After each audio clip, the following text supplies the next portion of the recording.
PTI क़यादत की अक्सरियत इमरान खान के फैसले पर नाखुश। तहरीक इंसाफ की कश्ती हिचकोले खाने लगी।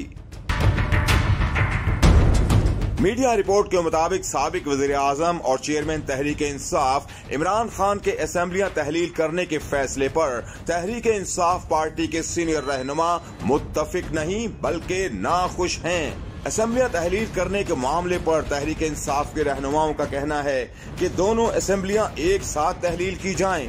पार्टी रहनुमा का कहना है कि केपी से पहले पंजाब असेंबली को तहलील करने से पार्टी के वोटर्स पर बहुत मनफी तासुर जाएगा,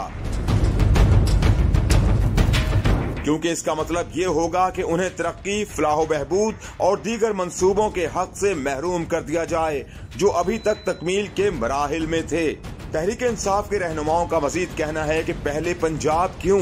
अगर असेंबलियां तहलील करनी हैं तो खैबर पख्तूनख्वा और पंजाब की दोनों असेंबलियां एक साथ चलें और फैसला नहीं होना चाहिए। पंजाब के एक सीनियर ओहदेदार ने नाम जाहिर न करते हुए कहा कि दानिशमंदाना ख्याल ये है कि गलत मोड़ लेने की बजाय इंतजार करें और वक्त खरीदें। मीडिया रिपोर्ट के मुताबिक पीटीआई के बहुत से अरकान पार्लियामेंट का ख्याल है कि पार्टी को सूबाई इंतजामिया के दौर को बरकरार रखते हुए बल्दियाती इंतखाबात भी कराए जाएं, क्योंकि पार्टी अब भी बल्दियाती इदारों के जरिए निचली सतह पर नुमाइंदगी हासिल करने के लिए आरामदेह पोजीशन में है।